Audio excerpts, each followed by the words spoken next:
अस्सलामुअलैकुम दोस्तों, आप सब कैसे हैं। मैं फिर हाज़िर हूँ आपके अपने चैनल मूड फ्रेशर में आपके साथ। आज हम तिलिस्मी ज़ादी उर्दू नावल जिसके राइटर हैं M.A. राहत साहब की एक और नई एपिसोड सुनेंगे।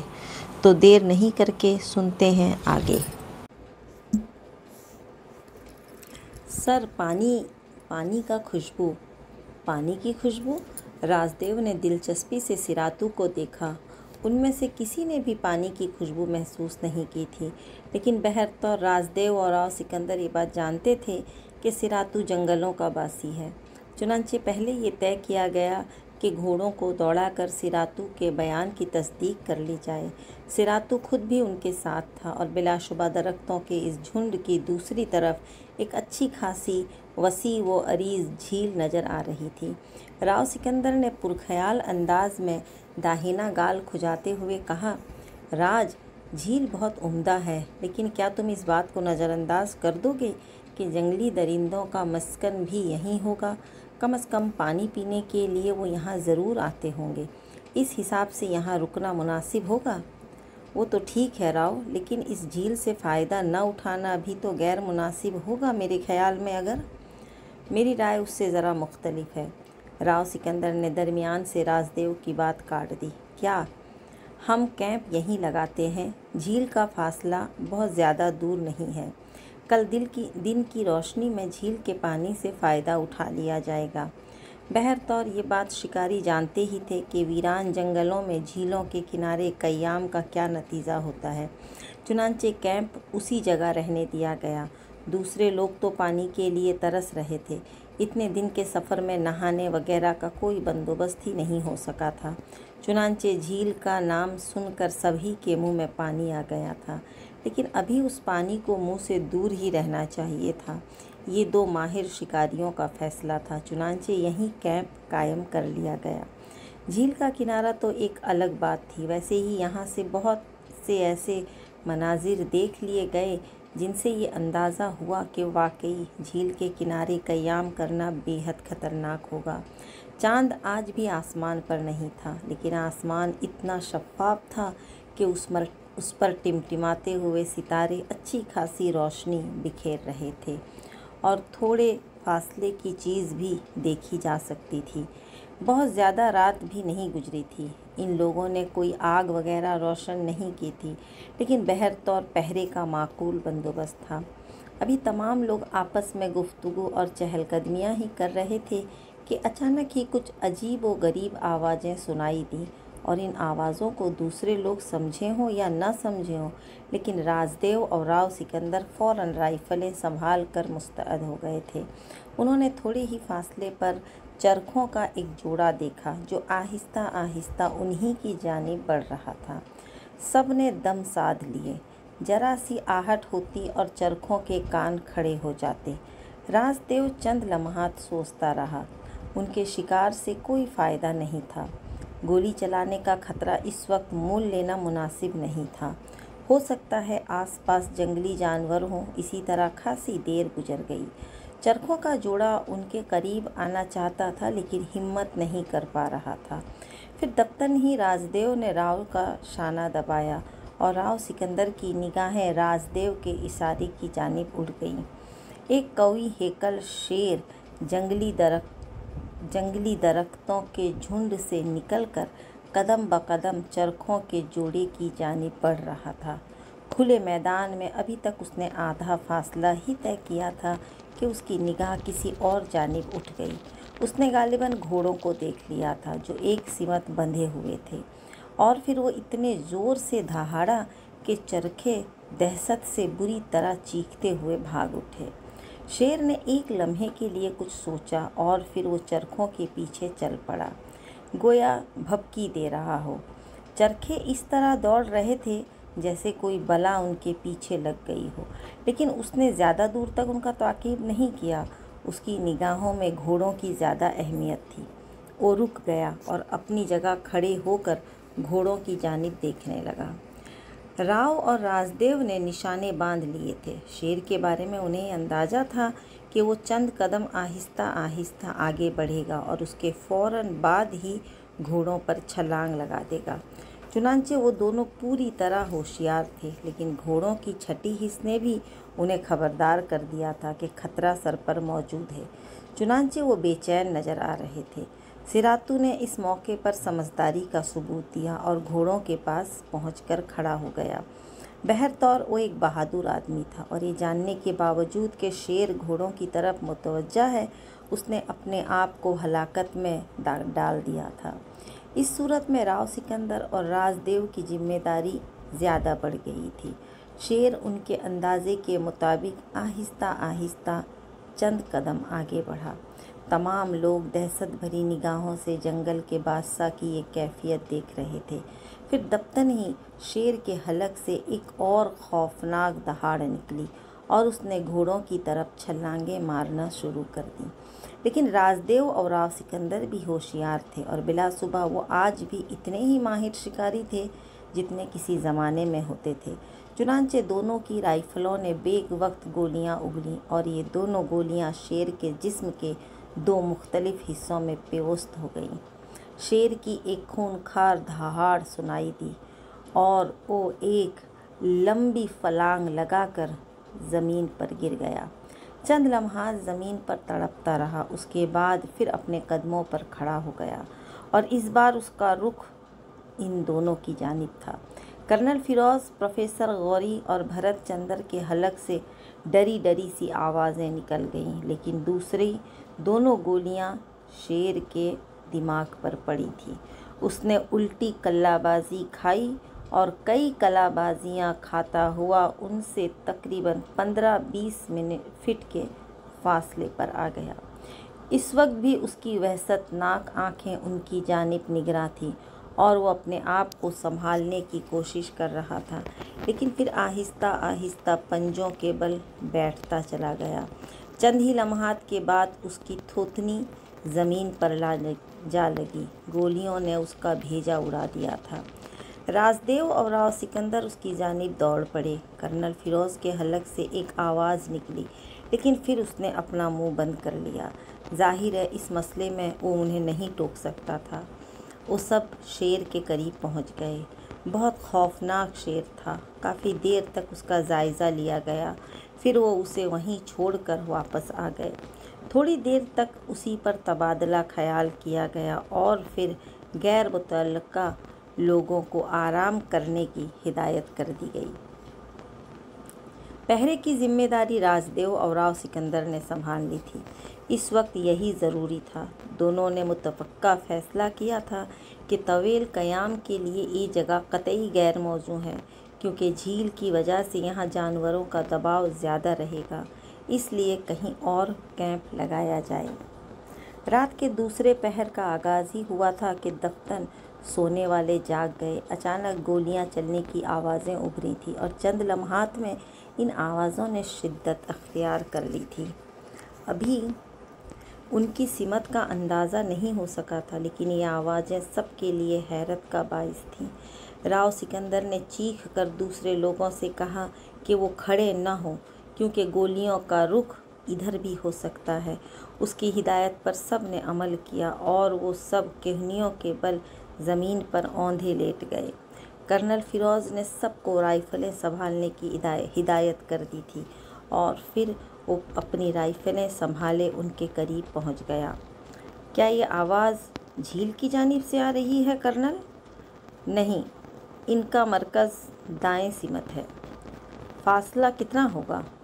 तकरीबन 1.5 मील। आपको यकीन है? हाँ, कर्नल ने पुरएतमाद लहजे में कहा। वो फ़ौजी आदमी था और इस सिलसिले में उसके तजुर्बे पर शक नहीं किया जा सकता था।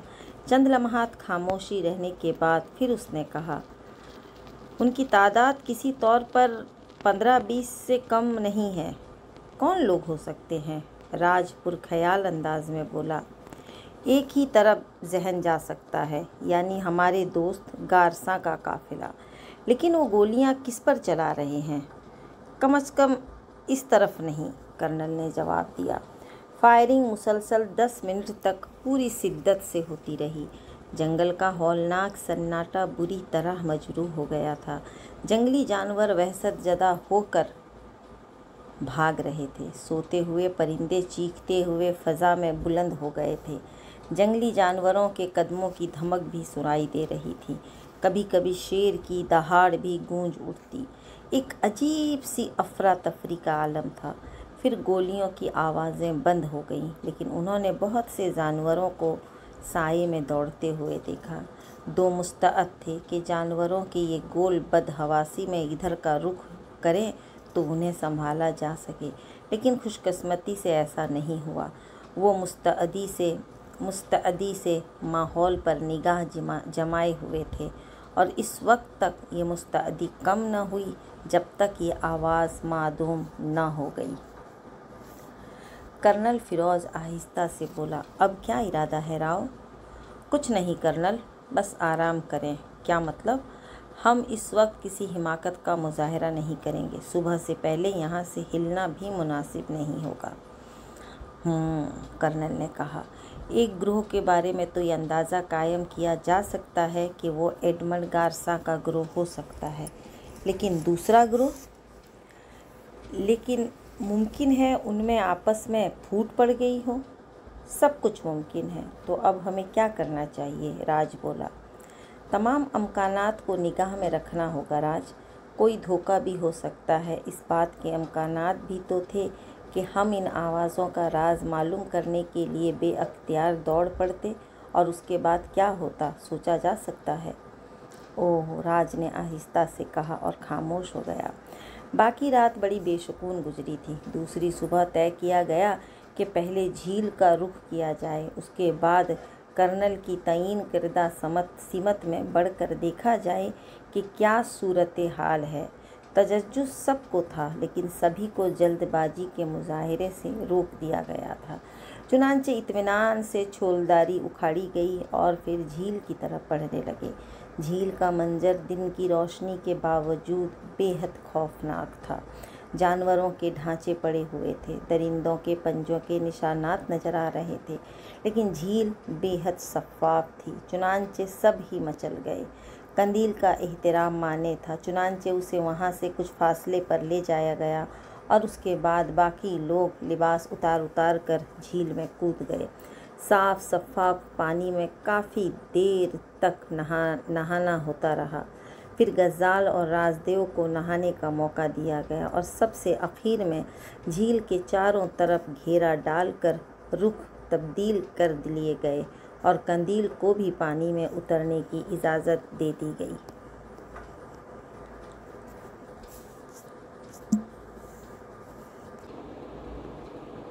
यहाँ पहुँचते ही सबसे पहले जो चीज़ उन्हें नज़र आई वो खून की एक मोटी लकीर और ज़मीन पर किसी ज़ख्मी के घसीटने की निशानात थे।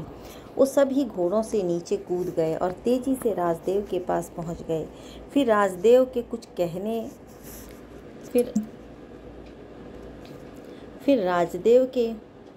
कुछ कहने की ज़रूरत पेश न आई। उन्होंने खुद ही उसको देख लिया था, जिसके सुनहरे बाल बिखरे हुए थे और जो मर्दाना लिबास में मलबूस थी। उसका पूरा लिबास खून में डूबा हुआ था। ये जिंदा है, राजदेव ने इंसाफ किया। ओह, ये खून? कर्नल फिरोज़ ने कहा। गोलियां पेट में लगी हैं, राज ने जवाब दिया। लड़की को चट्टानों के दरमियान से बाहर ले आया गया और सिरातू की मदद से उसके ज़ख्मों की देखभाल की गई। राव और राज उसके ज़ख्मों का जायज़ा ले रहे थे। बाकी लोग राइफ़लें संभाले हुए मुस्तअद थे। दोनों गोलियां पेट में रह गई थीं और पार न हो सकी थीं। ये तशवीशनाक बात थी। लड़की किसी यूरोपीय मुल्क से ताल्लुक़ रखती थी और काफ़ी तवाना थी। आर्जी तौर पर उसके ज़ख्मों पर मरहम रखकर पट्टियाँ कस दी गई थीं और उसे एक बिस्तर सा बनाकर लिटा दिया गया।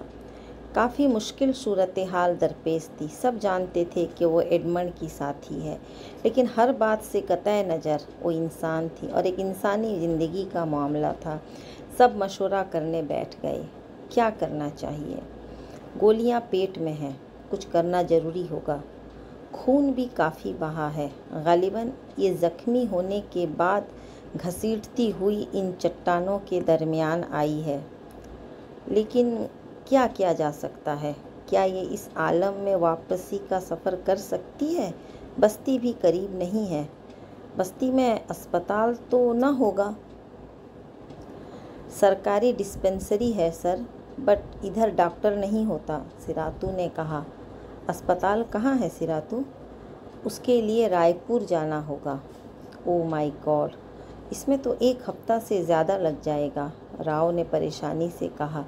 और इस आलम में 1 हफ्ता? कोई फैसला ना हो पा रहा था। हालांकि उसका ताल्लुक़ दुश्मनों से था, लेकिन इस आलम में दुश्मनी बरकरार नहीं रखी जा सकती थी। और फिर उसे इस आलम में तन्हा छोड़ दिया गया तो ये भी बेहिसी की बदतरीन मिसाल थी, और ये लोग इस मिसाल को दोहराना नहीं चाहते थे। कर्नल फिरोज़ ने तजवीज़ पेश की, मेरे राय में हम उसे साथ लेकर आगे बढ़ें, और अगर वो लोग नज़र आ जाएं तो उसे उनके हवाले कर दें। ये भी हो सकता है कि वो लोग किसी ऐसी आफत में घिर गए हों कि उसे छोड़े बगैर चाराकार न हो, और वो उसे दोबारा पाकर उन्हें खुशी भी हो सकती है। ये अल्फाज मैं बिल्कुल मजबूरी के आलम में कह रहा हूँ कि एक इंसानी ज़िंदगी बचाना बेशक सबसे अहम काम है, लेकिन हमारे पास कोई ज़रिया नहीं। अगर हम अपनी इस मुहिम को अधूरा छोड़कर वापस चलते हैं, तब भी इतने ही दिन दरकार होंगे जितने दिन यहाँ आने में लगेंगे, बल्कि एहतियात के पेश निगाह उससे भी कुछ ज़्यादा दिन लग जाएंगे। इस दौरान जो होना है वो हो जाएगा। इसके अलावा एक बात और भी है। क्या? गोलियां पेट में लगी हैं। अगर उन्होंने कोई नाजुक हिस्सा मुतासिर नहीं किया है तो ये बच भी सकती है।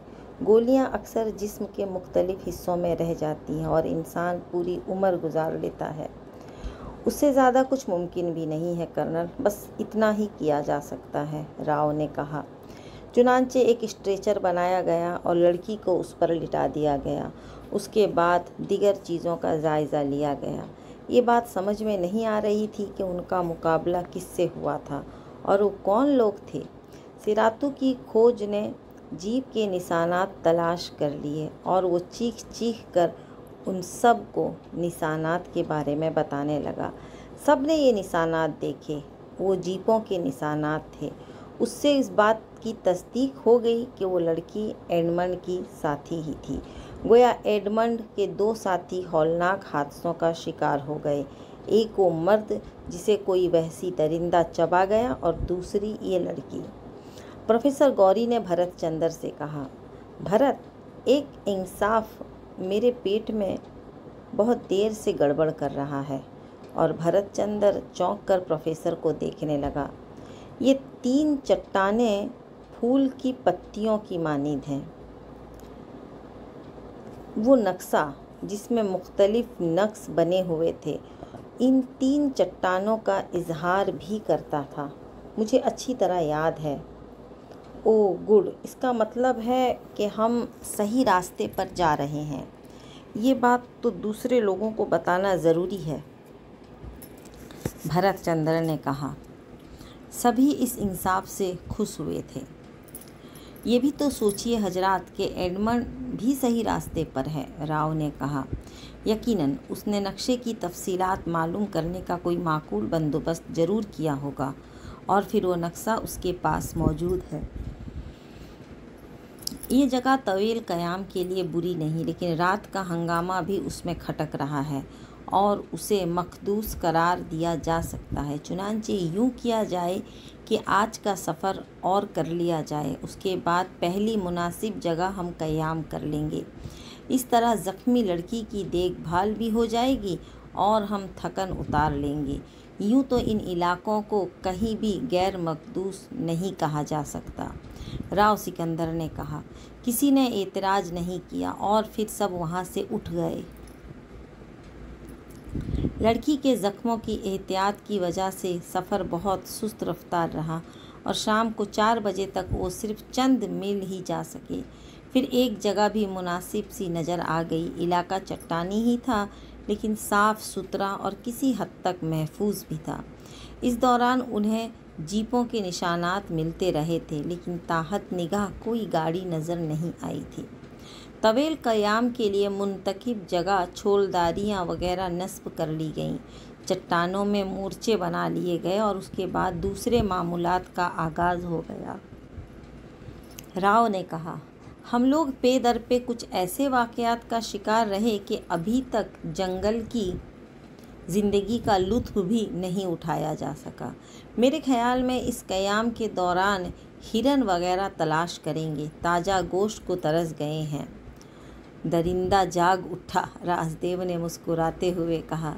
माहौल में कोई ख़ास बात न थी। सपाट सपाट जगह थी। कंदील काफ़ी हमदर्दी से ज़ख्मी लड़की की देखभाल कर रही थी। वो अभी तक होश में नहीं आई थी। हर शख्स ही उसके लिए दुखी था, लेकिन ये भी एक ठोस सच्चाई थी कि वो कितना ही एसार करते, उसके लिए कोई माकूल बंदोबस्त नहीं कर सकते थे। वापसी का भी कोई मुअस्सर फ़ायदा नहीं था, चुनांचे उसे तकदीर पर छोड़ दिया गया था। हाँ, हत्तुल मकदूर उसकी देखभाल की जा रही थी।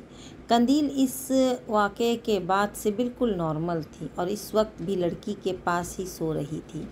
रात का आखिरी पहर भी गुजर गया। चांद चमकने लगा था। तभी लड़की को होश आ गया और उसने पानी मांगा। कंदील फ़ौरन उठ गई और उसने बड़ी मोहब्बत से उसे पानी पिलाया। सभी जाग गए थे।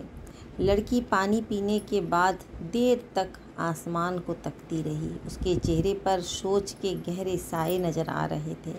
फिर उसके अंदाज में इज़्तिराब पैदा हो गया और उसके हलक से डरी डरी आवाज़ें निकलने लगीं। घबराओ नहीं, बिल्कुल न घबराओ, तुम महफूज हो। हम सब तुम्हारे दोस्त और हमदर्द हैं। तुम्हें हमारे पास कोई तकलीफ़ ना होगी, गज़ाल ने नर्म लहजे में कहा। मैं कहाँ हूँ? आह, वो सब कहाँ हैं? क्या वो सब मारे गए? क्या तुमने? तुम वो फटी फटी नज़रों से गज़ाल को देखने लगी। फिर उसने कहा, तुमने सबको मार दिया? नहीं, हम उनमें से किसी के दुश्मन नहीं हैं। हम तो शिकारी हैं। तुम्हें 3 चट्टानों के दरमियान ज़ख्मी पड़े देखा तो हम उठा लाए। तुम्हारे साथी तो तुम्हें छोड़कर चले गए थे।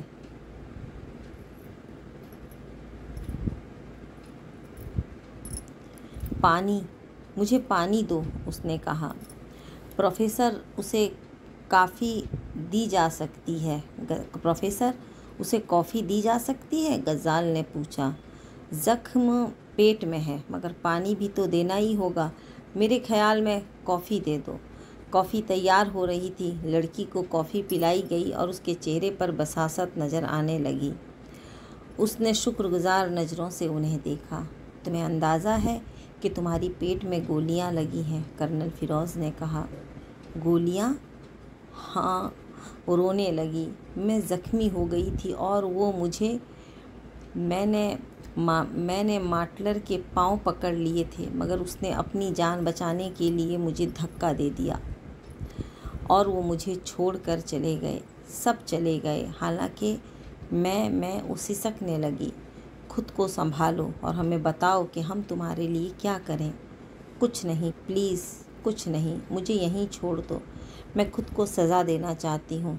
पापा कहते थे कि वो एक खुदगर्ज इंसान है, उस पर भरोसा करना गलत है, मगर मैंने कहा था पापा आप खुदगर्ज हैं, वो नहीं, और मुझे मर जाना चाहिए। मुझे सब एक दूसरे की सूरतें देख रहे थे। प्रोफेसर गौरी ने कहा, तुम हमारे बारे में क्या जानती हो?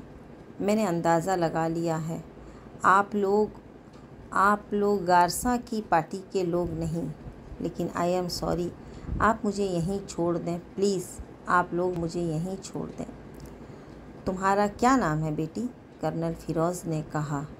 Helena Graham. सुनो हेलिना, हमारा तुमसे कोई झगड़ा नहीं है। ये कैसे हो सकता है कि हम तुम्हें छोड़ दें? तुम जो कुछ भी हो, एक इंसान हो। हम तो तुम्हें वापस ले जा रहे थे, लेकिन तुम्हारे ज़ख्मों की वजह से ऐसा ना कर सके।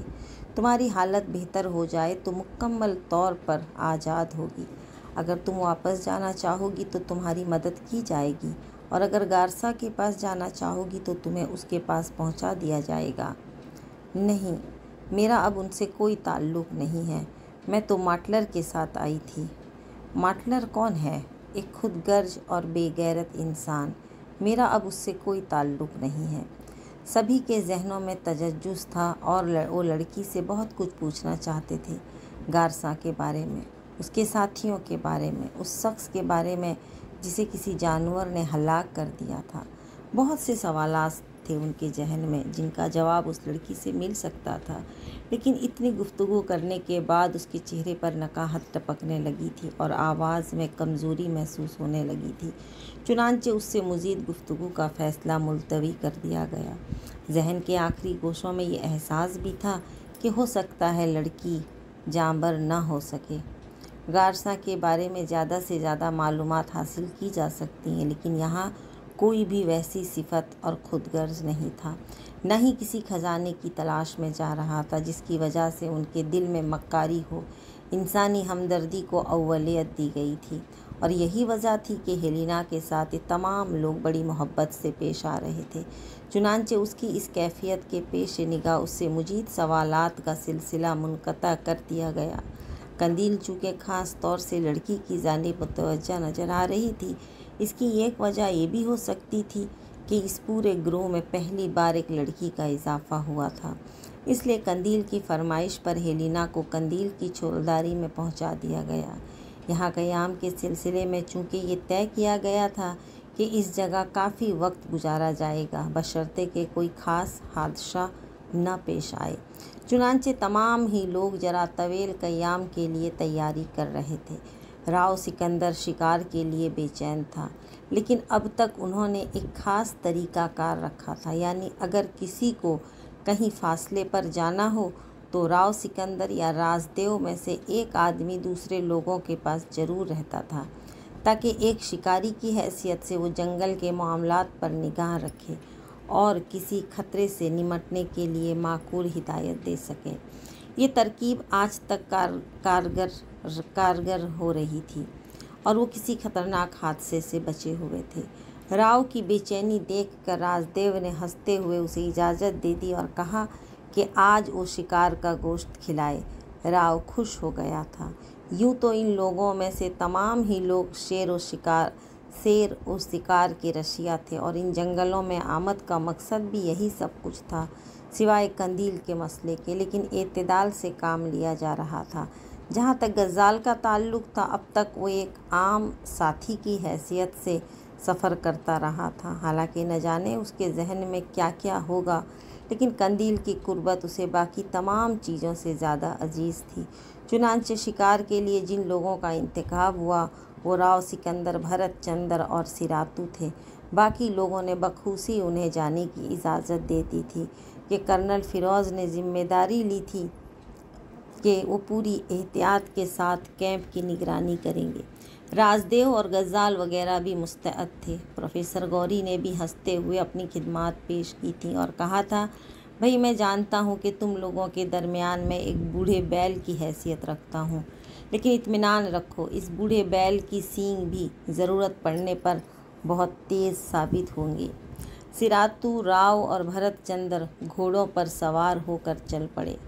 तीनों ने राइफ़लें संभाली हुई थी और उन्होंने जुनूबी इलाके का रुख किया था, जहाँ जंगलों के आसार दूर से नज़र आ रहे थे। गो फासला काफ़ी था और मैदानी हिस्सा अबूर करते हुए उन्हें बहुत देर लगी थी, लेकिन जंगलों में दाखिल हुए तो राव की बाँछें खुशी से खिल गईं। भरपूर जंगल था, हर किस्म के लवाजमात से आरास्ता, और ख़ास बात ये थी कि एक छोटा सा बरसाती नाला उधर से गुज़रता था, जो इस वक्त खुश्क पड़ा हुआ था, लेकिन बरसात में उससे बहकर दूसरी सिमत जाने वाला पानी एक वसी व अरीज़ गड्ढे में जमा हो गया था और उसकी कैफियत एक झील की सी हो गई थी। गो ये पानी गहरा, सब्ज़ और काईज़दा था, लेकिन बहरहाल ऐसे जंगलों में पानी की मौजूदगी ही बड़ी बात होती थी और उसके इतराफ़ में शिकार का मिल जाना यकीनी होता था। जंगल में दाखिल होने के बाद इन लोगों ने अपनी रफ्तार सुस्त कर दी। इंसानी कदमों से पाक इलाका था और ये महसूस होता था जैसे यहाँ कभी इंसानी कदम न पहुँचे हों। जानवरों का भरपूर रास्ता, बेशुमार सूखे हुए ढांचे जो मुख्तलिफ जानवरों के थे बिखरे पड़े हुए थे और उनके दरमियान खुश्क पत्ते सरसरा रहे थे। माहौल काफ़ी भयानक था, लेकिन एक महमजो और एक शिकारी के लिए ऐसा ही माहौल दिलकश होता है। राव सिकंदर ने पुरमुसर्रत निगाहों से चारों तरफ देखते हुए कहा, भरत चंद्र जी, इलाका बहुत उम्दा है, ज़रा उस तरफ देखिए। उसने इशारा किया और राव सिकंदर के इशारे पर भरत चंद्र ने उस तरफ देखा। मकड़ियों की एक लंबी कतार एक सिमत चली जा रही थी, लेकिन ये मकड़ियाँ इंतहाई हैरतनाक थीं। उनकी लंबाई चौड़ाई 3-3 इंच से कम नहीं होगी और उनकी पुश्त पर सब्ज़ और भूरा निशान नज़र आ रहा था। हो सकता है ये आदमखोर मकड़ियाँ हों। हालांकि इस इलाके में कभी आदमखोर मकड़ियों के बारे में सुना नहीं गया। सिरातू ने फ़ौरन ही कहा, सर, ये मकड़ियाँ आदमखोर नहीं हैं, लेकिन बहुत जहरीली होती हैं। हाँ सिरातू, तुम उनके बारे में बहुत कुछ जानते होगे। नहीं सर, मैं नहीं जानता, बट एक टाइम ऐसा मकड़ी एक मैन को काटा तो उसका पूरा बदन पानी हो गया, तब मेरे को ऐसा मालूम हुआ था। वो लोग आगे बढ़ते रहे और घास रोंदते, कांटों से बचते बचाते बिल आखिर इस जोहड़ के करीब पहुंच गए। इस जोहड़ के नज़दीक भी किसी नील गाय की हड्डियां तकरीबन पानी से 30 गज दूर एक दरख्त के नीचे बिखरी हुई थी। खोपड़ी अलग थी। इन लोगों ने देखा कि जंगली चूंटियों और बेशुमार कीड़े मकोड़ों के अलावा सुर्ख रंग की 4-5 मकड़ियाँ भी इस लाश से चिमटी हुई हैं। बहरतौर इतराफ़ के मनाजिर काफ़ी हौलनाक थे। राव सिकंदर ने एक ख़ास बात महसूस की कि इस वक्त जानवर नज़र नहीं आ रहे और माहौल पर मुकम्मल सन्नाटा तारी है। उसकी एक ही वजह हो सकती थी कि जोहड़ के आसपास कोई वहशी जंगली जानवर मौजूद है, जिसकी वजह से बाकी जानवर भाग गए हैं। उसने राइफ़ल उतार कर हाथ में ले ली और मुहतात निगाहों से चारों तरफ देखने लगा। भरत चंद्र और सिरातू भी उसकी इस कैफियत से मुस्तअद हो गए थे। भरत चंद्र ने सरगोशी के अंदाज में पूछा, कुछ देखा है राव? नहीं चंद्र जी, लेकिन ये पुरअसरार खामोशी किसी तूफ़ान का पेश खीमा भी हो सकती है, राव ने जवाब दिया। और भरत चंद्र अपने बदन में सनसनी महसूस किए बगैर न रह सका। फिर वो जोहड़ से बाईं सिमत सुस्त रवि से चल पड़े और जरा सी देर के बाद राव सिकंदर ने हाथ उठाकर उन लोगों को खामोश रहने का इशारा किया। घोड़े भी कान खड़े करने लगे थे। राव सिकंदर आहिस्तगी से घोड़े से नीचे उतर गया और सिरातू ने उसके घोड़े की लगाम थाम ली।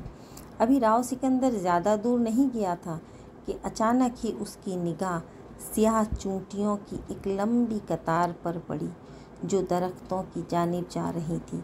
उसने गौर से देखा तो उसे दरख्तों के पास एक जानवर की लाश पड़ी नज़र आई।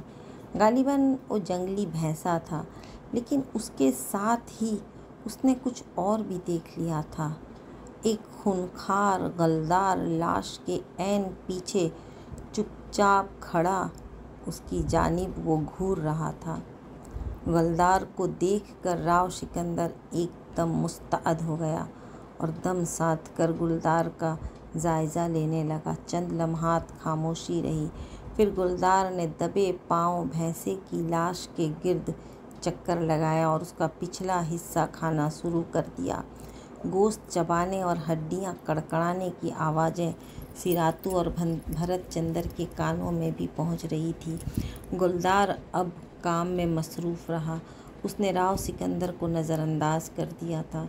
राव सिकंदर ने उसका निशाना बांधा और अभी वो फायर भी नहीं कर पाया था कि दाएं जानिब से एक चरखा उछलता कूदता हुआ नमूदार हुआ। गुलदार ने चरखे को देखा और चंद कदम आगे बढ़कर गुर्राया। गुलदार की आवाज़ सुनकर चरखा ज़ोर से चिल्लाया और बदहवासी में भागता हुआ सीधा राव सिकंदर की तरफ दौड़ पड़ा। बेअख्तियारी में राव सिकंदर ने चरखे पर फायर झोंक दिया। नतीजा ये निकला कि चरखा तो वहीं ढेर हो गया और गुलदार गुर्राता हुआ जंगल में गायब हो गया। देर तक उसकी आवाज़ सुनाई देती रही थी। राव सिकंदर को बड़ा ही अफसोस हुआ। बस जरा सी कसर रह गई थी, लेकिन उस कमबख्त चरखे ने सारा काम बिगाड़ दिया था। बहरहाल गुलदार दूर भाग गया था और अंदाजे के मुताबिक अभी उस बात के अमकानात भी नहीं थे कि वो वापस इधर पलटेगा। गुलदार की एक खास आदत यह है कि वो शिकार को खाते हुए दूसरे चक्करों में नहीं पड़ता। यही वजह थी कि शायद उसने पहले भी राव सिकंदर को देखकर नज़रअंदाज कर दिया था। अब जाहिर है यहाँ रुककर उसका इंतज़ार तो नहीं किया जा सकता था। अलबत्ता उसके बाद ये जगह छोड़ देना ही मुनासिब समझा गया और इन लोगों ने फौरी तौर पर रुख तब्दील कर दिया। राव सिकंदर जानता था कि ये जगह बेहद मकदूस हो गई है। वो खुद तो मोहतात रह सकता था, लेकिन गुलदार की ये फितरत थी कि वो छुपकर अपना इंतकाम लेने के लिए कोशिश करता है और किसी ऊंचे दरख्त पर चढ़ जाना उसके लिए मुश्किल काम नहीं है। चुनांचे एक शिकारी की होशियारी और मुस्तैदी ने इसे इस बात के लिए मजबूर कर दिया कि अब उस जोहड़ से जितनी दूर निकल सकता है निकल जाए। गुलदार जिस सिमत गया था उसकी मुखालिफ सिमत उन्होंने सफ़र शुरू कर दिया और फिर काफ़ी फासले पर पहुंच गए।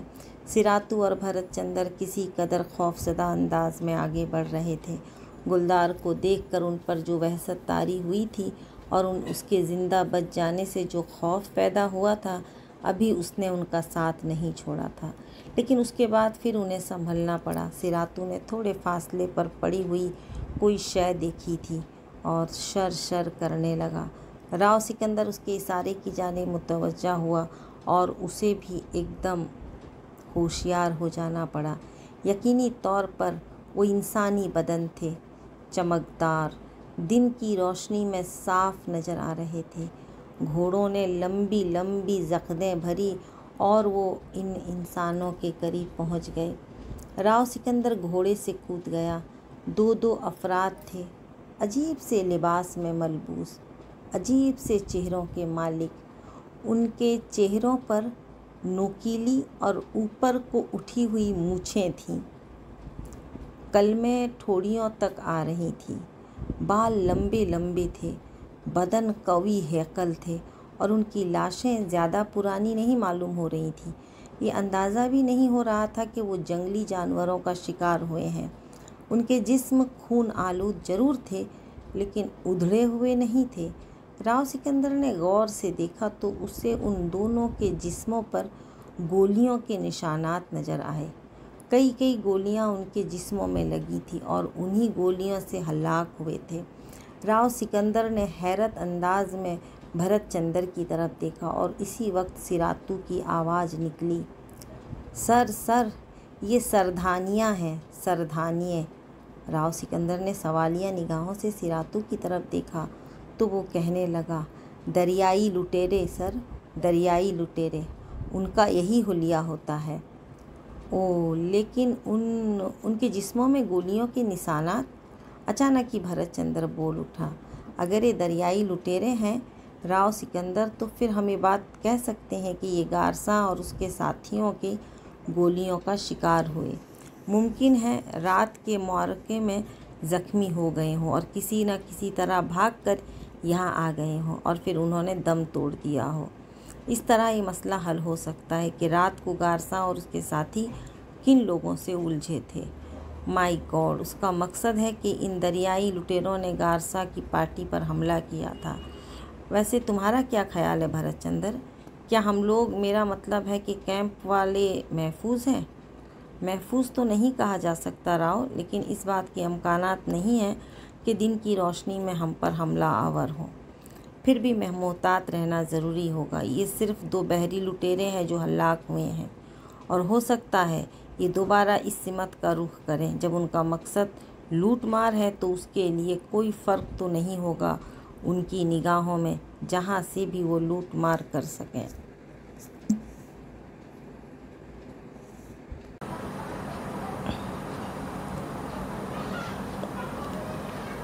हाँ, कम से कम इस तरह हमें होशियार रहना पड़ेगा। उसके बाद राव किसी कदर मुज़हमल हो गया था। शिकार का वो वलूला और जोश जो वहाँ से आते हुए उसके दिल में था, किसी कदर सुस्त पड़ गया था। अपने साथियों के तहफ़्फ़ुज़ का ख्याल उसके जहन में आ गया था और शायद वो वहीं से वापस लौट जाने का फ़ैसला कर रहा था।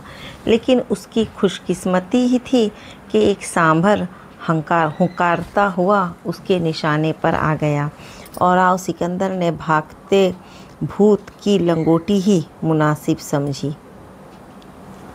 सांभर को उसने शिकार कर लिया और ये काम निहायत आसानी से हो गया था। गोली चलने की आवाज़ ने परिंदों को दरख्तों से उड़ा दिया था और थोड़ी देर के लिए हलचल पैदा हो गई थी।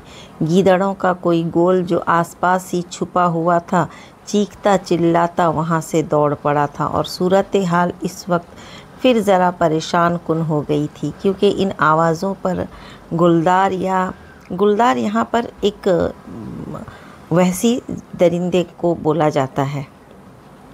अगर व्यूअर्स आप लोगों को समझने में मसला हो रहा है तो मैं उसको डिटेल में बता देती हूँ, या फिर भी कोई अगर वर्ड आपको ना समझ में आए तो आप कमेंट करके मुझे पूछ सकते हैं। तो इन आवाज़ों पर गुलदार या आसपास मौजूद कोई और दरिंदा उस तरफ मुतवज्जा हो सकता था। वापसी का सफ़र इंतहाई मुहतात तौर पर किया गया। एक एक कदम फूंक फूंक कर रखते हुए वो अपने साथियों के दरमियान आ गए। यहाँ के हालात पुरसुकून थे और कोई ख़ास बात नहीं हुई थी। सब ने खुश दिली से राव सिकंदर के शिकार का इस्तकबाल किया और सब ही हस्ब तौफीक उसकी तैयारियों में मसरूफ़ हो गए। ताज़ा गोश्त का शौक़ सभी को था, चुनांचे कह कह उड़ने लगे। हेलेना इस दौरान कंदील के साथ उसकी छोलदारी ही में थी और कंदील बड़ी मोहब्बत और दिलचस्पी से उसकी देखभाल कर रही थी। शिकार के गोश्त को मज़े से उड़ाते हुए राव सिकंदर ने इन लोगों को अपने उस शिकार के बारे में तफसील बताई। गुलदार जो वहशी दरिंदा था उसका तज़किरा किया और उसके बाद सरधानियों की लाशों के बारे में बताया, जिसे सुनकर सभी चौंक पड़े थे। और तुम इतनी देर के बाद उनका तज़किरा कर रहे हो? राजदेव ने कहा। जल्दी भी कर देता तो तुम क्या कर लेते? नहीं, मेरा मतलब है काफ़ी अहम बात है।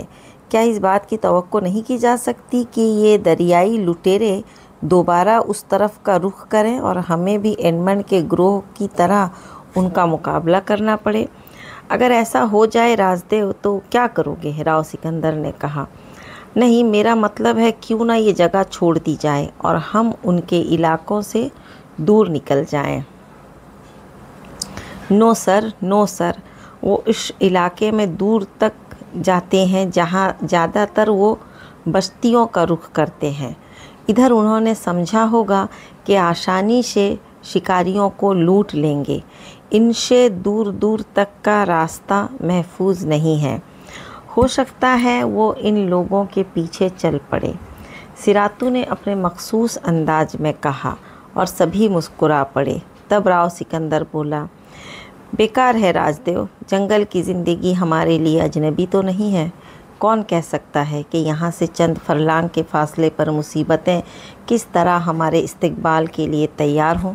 चुनांचे ये सब कुछ बेकार है। अपनी पसंद का वक्त गुजारो। ये जगह हमने क़याम के लिए मुंतखब की है तो बस ठीक है, यहीं वक्त गुजारेंगे और उसके बाद आगे के माहौल का जायज़ा लेंगे। और अगर मुसीबत आनी ही है तो उसे ना यहाँ रोका जा सकता है ना यहाँ से आगे। अंकल ठीक कहते हैं राजदेव जी, हमें कहीं और किसी भी जगह किसी भी हादसे का मुकाबला करने के लिए तैयार रहना चाहिए। खुद पर खौफ मुसल्लत करके महमजोई तो कुछ बेहतर नहीं लगती, गज़ाल ने कहा और राजदेव मुस्कुराती निगाहों से उसे देखने लगा। फिर उसने गर्दन हिलाते हुए कहा, सॉरी, मैंने वाकई गलत बात कही थी। उसके बाद यही फ़ैसला किया गया कि इत्मीनान से जितने दिन क़याम का फ़ैसला किया गया है इतने दिन यहाँ क़याम किया जाए, और अगर इस दौरान सरधानियों माने समुद्री लुटेरे सरधानियों का सामना करना पड़े तो बहरतौर उनसे जंग की जाए। ये मसला तो कहीं भी पेश आ सकता है। उसके बाद तमाम लोग अपने अपने तौर पर तफरियात में मसरूफ़ हो गए। तय ये किया गया कि जब तक यहाँ क़याम है शिकार की तलाश जारी रहेगी। गुलदार के सिलसिले में भी बंदोबस्त कर लिया गया था और उसके लिए ये 2 तजुर्बेकार शिकारी काफ़ी थे। चीते के बारे में ये अंदाज़ा था कि एक बार अगर वो कोई सुनगुन पा लेता है तो फिर आसपास चकराता ही रहता है। जब तक कि उसे कामयाबी हासिल ना हो जाए। अब ये दूसरी बात है कि उससे पहले शिकारी को कामयाबी हासिल हो जाए। चुनांचे गुलदार के इस्तकबाल का माकूल गुलदार मतलब चीते को बोलते हैं। गुलदार के चीते के इस्तकबाल का माकूल बंदोबस्त कर लिया गया था। उसके अलावा ये भी तय किया गया था कि शिकार को जाते हुए ख़ास तौर से ख्याल रखा जाए। शाम हो गई। हेलेना को हर शख्स ही ने बारी बारी जाकर देखा था। वो बहुत देर तक सोती रही थी और फिर जाग गई थी। सिरातू और कंदील ने उसके ज़ख्मों को देखा था और उन पर वही मरहम रख दिया था जो बज़ाहिर आम किस्म की जड़ी बूटियों का बना हुआ था, और एक मामूली चीज़ बड़ी बड़ी कारआमद और कीमती चीज़ों पर हावी हो जाती है। चुनांचे उसे इस्तेमाल तो उसी अंदाज में किया जा रहा था कि जैसे बात टाली जा रही हो और सिर्फ एक फ़र्ज़ पूरा किया जा रहा हो, लेकिन इस बात के अमकानात भी थे कि उसके असरात बहुत ही अनमोल साबित हों। वो रात बिल्कुल पुरसुकून गुजर गई। कोई वाक़या, कोई ऐसी बात ना हुई जो बाइसे तशवीश होती, और दूसरे सुबह पहले दिन से भी ज़्यादा खुशगवार थी, क्योंकि पूरा दिन और फिर रात भर आराम करके तकरीबन तमाम ही लोग चाको चौबंद हो गए थे। राजदेव ने आज के शिकार की जिम्मेदारी संभाली और अपने साथ भरत चंदर और कर्नल फिरोज़ को ले लिया। बाकी लोग यहीं रहे थे। चुनांचे राजदेव शिकार के लिए निकल गया और ये लोग मुख्तलिफ मौज़ूआत पर गुफ्तगू करते रहे। कंदील को एक बेहतरीन मशगला हाथ आ गया था। वो ज़्यादातर हेलेना की देखभाल कर रही थी और हेलेना से उसकी काफ़ी गुफ्तगू होती रही थी, यूरोप के बारे में और दूसरे न जाने कौन कौन से मामलात के बारे में। राजदेव राव सिकंदर से अच्छा शिकारी साबित हुआ और वो आज 2 बेहतरीन और तनोमंद हिरन लेकर आया और उसके बाद हिरन के लिए काम होने लगा। राव सिकंदर ने मुस्कुराते हुए राजदेव के कान में सरगोशी की। राजदेव, गोश्तखोरी की बुरी आदत मैंने तुम्हें डाल दी है, लेकिन भरत चंदर क्या सोचता होगा कि उसका एक हम मज़हब किस तरह जानवरों के पीछे पड़ गया है। भले आदमी, तुमने भरत चंदर को गोश्त चबाते हुए नहीं देखा था। सांभर की रान उधेड़ कर रख दी थी उसने। अरे हाँ, वो भी तो गोश्तखोर है, राव सिकंदर ने मुस्कुराते हुए कहा। वैसे राव, ये इलाका अभी तक तो काफ़ी पुरसुकून साबित हुआ है। तुम्हारा क्या ख्याल है? हो सकता है यहाँ हमें कोई मुश्किल ही ना पेश आए, राव सिकंदर ने जवाब दिया। बात कुछ भी नहीं है। मुश्किलात से तो हम जिस तरह गुज़रे हैं उसका तुम्हें भी अंदाज़ा है। बस मैं ज़रा इन 2 ख़ातीन की वजह से उलझता रहता हूँ। पहले एक मसला था, अब 2 हो गई हैं। हाँ राज, और एक हैरत अंगेज़ बात तुमने महसूस की होगी। क्या? हेलेना बेहतरी की जानिब मायल है। गोया गोलियों ने कोई ऐसी जगह तलाश कर ली है जहाँ वो महफूज हो गई हैं और हो सकता है उनसे नुकसान न पहुँचे। इस बात के अमकानात हैं। कर्नल से मेरी इस मौजू पर ज़रा तफसीली बातचीत हुई थी। कर्नल ने कहा था कि बाज़ औक़ात गोलियां अपने लिए कोई ऐसी जगह बना लेती हैं जहां से इंसानी जिस्म को नुकसान नहीं पहुंचता। कर्नल ने मुझे कई फ़ौजियों के वाक़यात सुनाए जिनके जिस्मों में कई कई गोलियां आज तक मौजूद हैं और वो बिल्कुल तंदुरुस्त व तवाना है।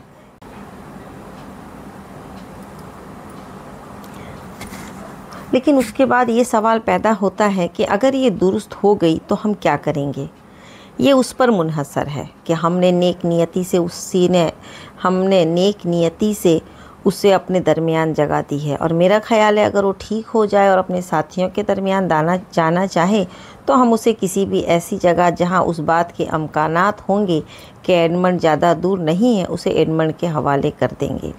और अगर वो ये ना चाहे तो फिर जाहिर है इंसान की हैसियत से उसे अपने साथ रखना ही पड़ेगा, और जब हम यहाँ से वापस जाएंगे तो उसे उसकी पसंद की जगह भेज देंगे। बाज़ औक़ात मैं सोचता हूँ कि वो हमारे लिए किसी खतरे का बास न बन जाए। वो किस तरह? वो बहरहाल हमारे दुश्मनों से ताल्लुक़ रखती है। हाँ, मैंने भी ये सोचा था, लेकिन बहरहाल उसे कोई नुकसान पहुँचाना भी मुमकिन नहीं है। हेलेना को तीसरे दिन बुखार हो गया। इतना तेज़ था कि वो झुलस कर रह गई। सबको तशवीश हो गई, लेकिन सिरातू को मालूम हुआ तो वो उल्टी बात करने लगा। सर, अब ये ठीक हो गई। कैसे सिरातू? सर, मेरा ससुर वंडरफुल है, जड़ी बूटियों का माहिर। सरगोती को जंगली रीछ ने ज़ख्मी कर दिया। उसका आते टोकरी में रख कर लाया गया था। मेरा ससुर उसका इलाज किया। गोती की हालत ख़राब होता गया। मेरा ससुर बोला अगर उसको बुखार हो गया तो वो ठीक हो जाएगा। सब लोग उसका मजाक उड़ाया। गोती का कलर ब्लैक हो गया, बट उसके बाद वो ठीक हो गया। ससुर बोला उसका दवा ने रीछ के पंजों का जहर फिनिश किया और अपना काम किया। ऐसा ही होता है सर। हो सकता है सिरातू तुम्हारी बात दुरुस्त हो, राव ने कहा, और सिरातू की बात ही दुरुस्त निकली। हेलिना लोहे की तरह तपती रही। पूरे 20 घंटे उसकी कैफियत ख़राब रही। फिर उसका बुखार खुद ब खुद उतर गया और वो नीम गशी के आलम में पड़ी रही। मुजीद चंद घंटों के बाद वो बेहतर हालत में आ गई। इस वक्त भी कंदील उसके पास थी। तुम लोग फरिश्ता हो क्या? उसने कहा। क्या मतलब? कंदील बोली। मेरा तुमसे क्या ताल्लुक़ है, बल्कि मैं तो तुम्हारे दुश्मनों के ग्रोह की एक फ़र्द हूँ, और तुमने मुझ पर जो तवज्जो सर्फ की है वो तो। बहरहाल तुम इंसान हो, कंदील ने जवाब दिया। इसी वक्त गज़ाल अंदर दाखिल हो गया। गज़ाल, हेलिना तुम्हारे बारे में कुछ कह रही है। मेरे बारे में? हाँ, उसका ख्याल है तुम फरिश्ते हो जो दुश्मनों के साथ भी अच्छा सलूक करते हो। मैंने तो कुछ भी नहीं किया। वैसे अब क्या हाल है हेलिना का? ये खुद को बहुत बेहतर महसूस कर रही है। मेरे ख्याल में मज़ीद एक दो रोज़ में ये बिल्कुल ठीक हो जाएगी, गज़ाल ने कहा। हेलिना पुरख्याल नज़रों से गज़ाल को देख रही थी, लेकिन उसके बाद उसने कुछ ना कहा। हाँ, उस रात जब सब लोग खाने पीने से फरागत हासिल करके खुशगप्पियाँ कर रहे थे तो वो खुद ही छोलदारी से बाहर निकल आई। सब लोग चौंक कर उसे देखने लगे और फिर उसे अपने दरमियान में जगह दे दी। मैं ठीक हो गई हूँ, हेलिना ने कहा। हाँ, और हम तुम्हें नई ज़िंदगी की मुबारकबाद देते हैं। आप लोगों ने मेरे लिए सब क्यों किया, ये जानकर भी कि मैं आपके दुश्मन की साथी हूँ? हम किसी को अपना दुश्मन नहीं समझते हेलिना। एडमंड बेवकूफ़ था कि उसने ये हरकत की। वो सब कुछ चोरी के मुजरिमाना अंदाज में हासिल किया। हम उसे वैसे भी दे सकते थे, बशर्ते कि वो कुछ इजहार करता। वो ख़जाना हासिल करता और हम सिर्फ तहकीक करते। ख़जाने हमारे लिए बहुत हैं और हम में से कोई किसी ख़जाने का मुस्तरफ नहीं है। हाँ, मैंने ये महसूस किया है और उसका नतीजा भुगत रहा हूँ। रही हूँ। कैसे? उसका ग्रोह 27 अफराद पर मुश्तमिल है। उनमें 14 अफराद उसकी क़यादत मुस्तरद कर चुके हैं। जंगल की सावतों से घबराकर वो वापस जाना चाहते हैं।